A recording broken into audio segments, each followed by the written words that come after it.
और Kapil ji, closing trades बताएं, इस मार्केट में क्या क्लोजिंग ट्रेड्स बन रहे हैं? जी, बिल्कुल।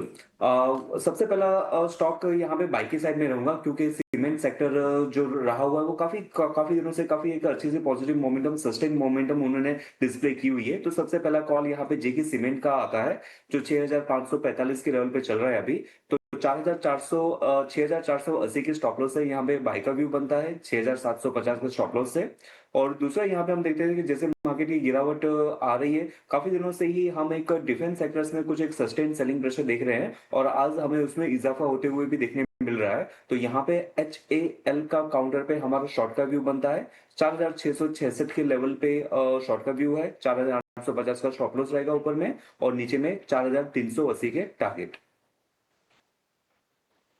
शेल पे जो है सेल की राय है और आज हम देख भी रहे थे डिफेंस के खेमे में जो है सेलिंग और बढ़ गई है। नीलेश, आपके क्या पिक्स रहने वाले हैं? बिल्कुल। देखिए यहाँ पर एक खरीदारी एक बिकवाली वाला ट्रेड है। बैलेंस अप्रोच यहाँ पर रख रहे हैं और कंसेंसस सेल यहाँ पर हो चुका है HCL में, क्योंकि मेरी ओर से भी ये बिकवाली वाला ट्रेड है, क्योंकि यहाँ पर एक इम्पॉर्टेंट सपोर्ट जो था वो ब्रेक हो चुका है। इम्पॉर्टेंट सपोर्ट 4800 का था, वो ब्रेक कर दिया है HCL ने। यहाँ पर गिरावट जो है और एक्सटेंड हो सकती है। तो यहाँ पर momentum play on the lower side HCL को प्ले किया जा सकता है as a short trade. HL में बिकवाली करने की सलाह होगी, विद स्टॉप लॉस अबोव 4760 का होगा। जब तक उसके ऊपर नहीं निकलता है तब तक शॉर्ट ट्रेड यहाँ पर इनिशिएट करके चल सकते हैं। निचले स्तर पर इमीडिएट बेसिस पे 4550 और उसके बाद 4450 तक के भी लेवल यहाँ पर टेस्ट होते हुए नजर आ सकते हैं। तो बिकवाली वाला ट्रेड होगा। HL में काफी शॉर्ट बिल्डअप भी यहाँ पे बनते हुए नजर आ रहे हैं। वहीं एक कॉन्ट्राबैट बाजार की करेक्शन के विपरीत हमें देखने को मिल रहा है, वो है रैलीज इंडिया। रैलीज का स्ट्रक्चर काफी स्ट्रांग है। कैश काउंटर है, यहाँ पर लगातार एक series of high top and high bottom formation बनती हुई नजर आ रही है और ये जो मोमेंटम है वो यहाँ से थोड़ा सा एक्सटेंड होता हुआ नजर आ रहा है। हमें ऊपरी स्तरों पर 376 के शॉर्ट टर्म टारगेट को ध्यान में रखते हुए रैलीज इंडिया को लॉन्ग करके चल सकते हैं। 351 का स्टॉप लॉस रखना होगा।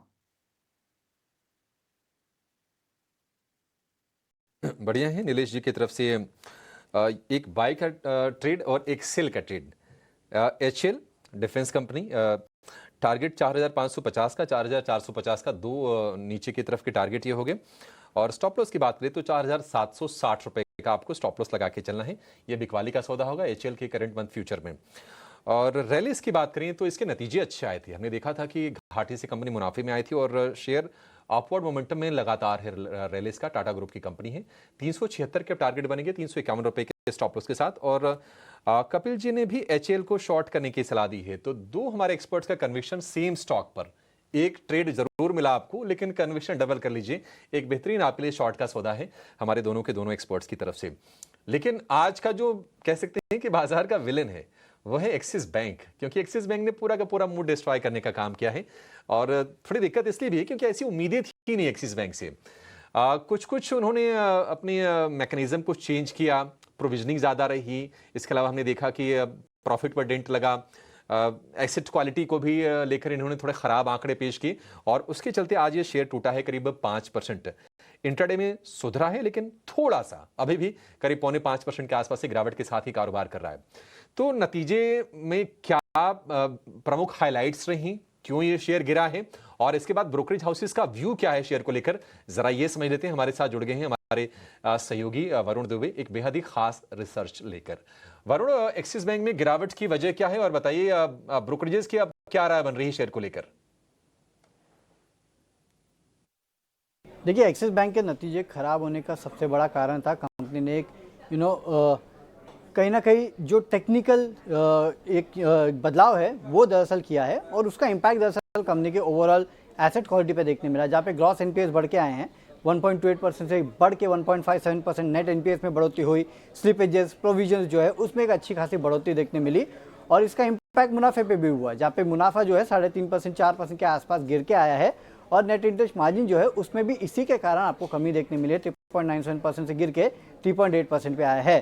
तो जो टेक्निकल एडजस्टमेंट कंपनी ने किया है उसका इम्पैक्ट कंपनी के नतीजों पे देखने मिला है। कि इसको छोड़ भी दे तो डिपॉजिट ग्रोथ, एडवांसेस ग्रोथ जो है वो इस कंपनी की काफ़ी हद तक कमज़ोर रही है, सिंगल डिजिट में रही है। ब्रोकरेज हाउसेस ने यहाँ पे अपने लक्ष्य घटाए हैं। आप देखिए, मॉर्गन स्टैनली हो, JP मॉर्गन हो, CLSA हो, ये तमाम ब्रोकरेज हाउसेज जो है उन्होंने अपने लक्ष्य घटाए हैं।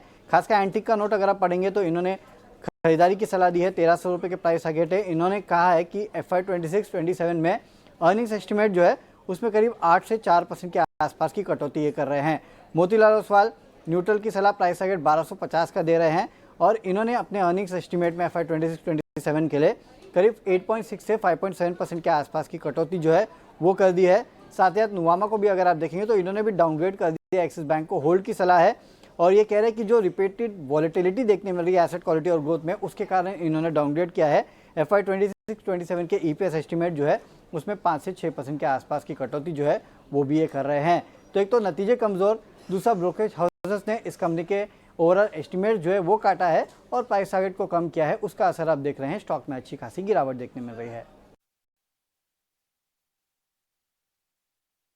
अरुण, बहुत शुक्रिया। तो ब्रोकरेजेस के व्यूज में डाइवर्जेंस हम देख रहे हैं। कुछ कुछ ब्रोकरेजेस ऐसे हैं, CLSA, नोमुरा, गोल्डमैन सैक्स, जो देख रहे हैं कि इस पर पॉजिटिव है, अक्यूमुलेट बाइक रेटिंग दे रहे हैं, ऊपर के टारगेट्स भी दे रहे हैं। लेकिन बहुत सारे ऐसे भी ब्रोकरेजेस हैं जिनका कन्विक्शन शेयर को लेकर नहीं है और EPS एस्टिमेट्स यानी कि प्रति शेयर आय का जो अनुमान है आगे के लिए, उसमें भी कटौती की है। और इन दोनों चीज़ों ने, कमज़ोर नतीजे और ब्रोकरेजेस की तरफ से जो डाउनग्रेड्स हुए हैं, इन्होंने शेयर का मोमेंटम आज बिगाड़ने का काम निश्चित तौर पर किया है। इस महीने की जब शुरुआत की थी एक्सिस बैंक ने, तब 1200 रुपये का शेयर था, लेकिन अब ये 1100 रुपये के आसपास के इसके भाव हो गए हैं एक्सिस बैंक में। और ये गिरावट के सारे रीजंस हमने 8-10 रीजंस निकाले हैं कि क्यों ये शेयर आज मोमेंटम को बहुत ही ज़्यादा लूज किया इसने। अब एक्सिस बैंक के बाद जो फोकस है वो होगा ICICI बैंक पर और HDFC बैंक पर। उनका अनुमान भी हम लेकर आएंगे सामने थोड़ी देर में कि आखिर उम्मीदें क्या हैं उनसे। लेकिन नीलेश जी, आप क्या सलाह देंगे बैंकिंग स्टॉक्स को लेकर? नतीजे देख लें उसके बाद ही कोई ट्रेड लें या फिर हिम्मत है कोई शेयर चुनने की नतीजों से पहले? देखिए अभिषेक जी, हिम्मत कर रहे हैं तो उसकी कीमत शायद बड़ी चुकानी पड़ सकती है क्योंकि रिस्की ट्रेड होगा। बैंक निफ्टी में एक्सिस बैंक स्पेसिफिकली इसके नंबर्स के बाद थोड़ा सा कॉन्फिडेंस कम हो चुका है। बड़ी बड़ी बैंकों के नंबर्स कल आने वाले हैं, वीकेंड है, उसके पहले आइडियली तो स्ट्रेटेजी ये होनी चाहिए कि आप कोई भी ट्रेड ना लें क्योंकि बैंक निफ्टी ही है जो यहाँ पर लगातार साबित हुआ है और मार्केट को ड्रैग कर रहा है।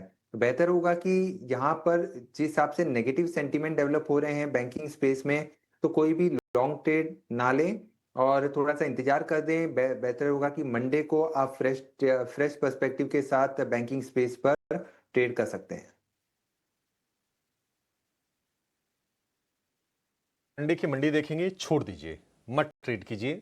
नहीं ट्रेड करेंगे एक दिन, कोई गुनाह नहीं होगा, लेकिन बाजार में आप सुरक्षित रहिए। ईटीनो स्वदेश भी यही चाहता है और हम बार बार आपको यही गाइड कर रहे हैं कि कैपिटल एप्रिशिएशन से भी ज्यादा इंपॉर्टेंट है कैपिटल के प्रोटेक्शन, और वो हम सुनिश्चित करते रहेंगे। हमारे एक्सपर्ट्स भी हमसे पूरी तरह से इत्तेफाक रखेंगे इस चीज को लेकर।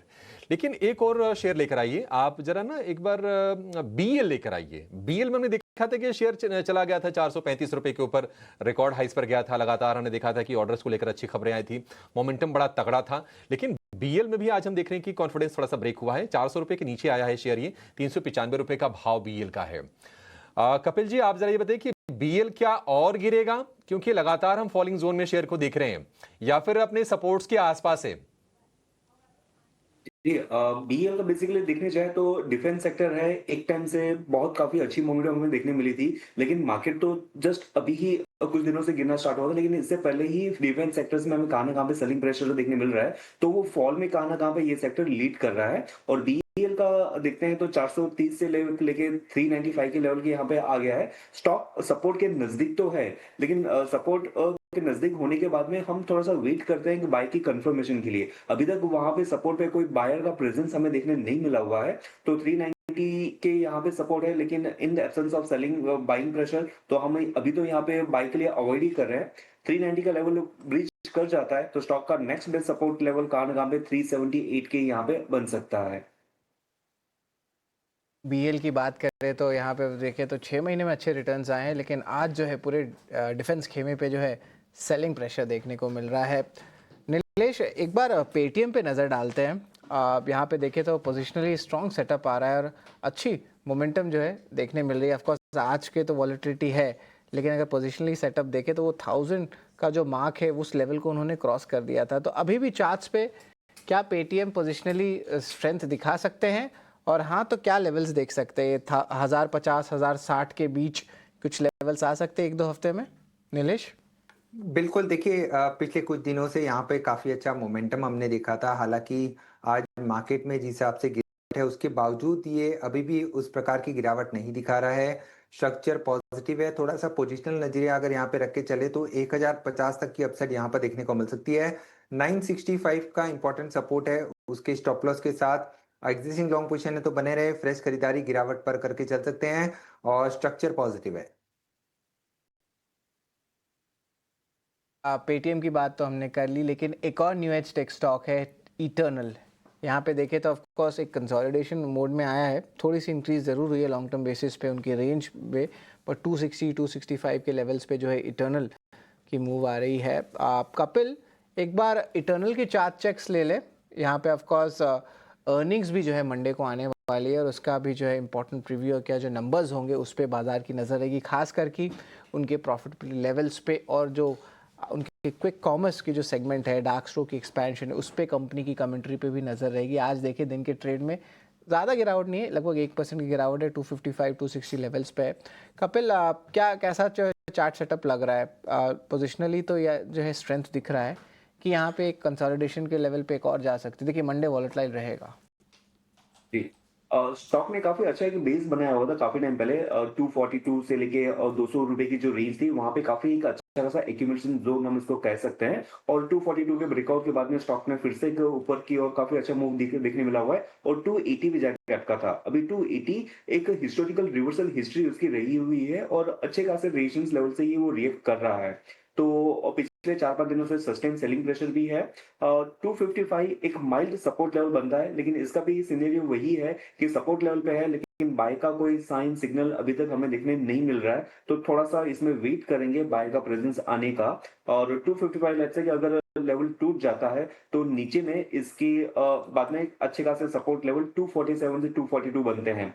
रिजल्ट के दौरान कुछ वॉलेटिलिटी होती है, कुछ नेगेटिव रिएक्शंस आते हैं, तो मेरे ध्यान से मीडियम टर्म ट्रेड के लिए 247 से लेके 242 की रेंज काफी अच्छी रहेगी बाय करने के लिए। नीलेश, एफएमसीजी पैक देखे आज बिकवाली आ रही है 5 दिन के बाइंग स्ट्रेंथ के बाद। यहाँ पे कुछ शॉर्ट बन रहे हैं क्या? अगर शॉर्ट है तो कौन से स्टॉक हो सकते हैं नीलेश, जल्द से बताएं। आप एफएमसीजी स्पेस की बात कर रहे हैं? Consumption FMCG. बिल्कुल देखिए, एफएमसीजी स्पेस में आज हमें गिरावट जरूर देखने को मिल रही है, बट कंपैरेटिवली स्ट्रक्चर पोजिशनली बेहतर है। शॉर्ट टर्म के लिहाज से देखें तो थोड़ी गिरावट बढ़ सकती है। एचयूएल अगर आप इस पर्टिकुलर स्टॉक पे नजर डालें तो यहाँ पर जो गिरावट है वो थोड़ी सी बड़ी हमें नजर आ रही है। गैप एरिया यहाँ पर है वो फील होता हुआ नजर आएगा। 2450 2430 तक की डाउनसाइड यहाँ पर देख सकती है, एंड 2530 के स्टॉप लॉस से यहाँ पर एक शॉर्ट ट्रेड लेके चल सकते हैं purely from a short term perspective. Structure थोड़ा सा वीक नजर आ रहा है। ये बिल्कुल एचयूएल पे रहा है नीलेश की। लेकिन चलिए अब हम चलते हैं हमारे खास सेगमेंट पे, बिग एक्शन स्टॉक्स पे। सृष्टि बताएंगे। सृष्टि।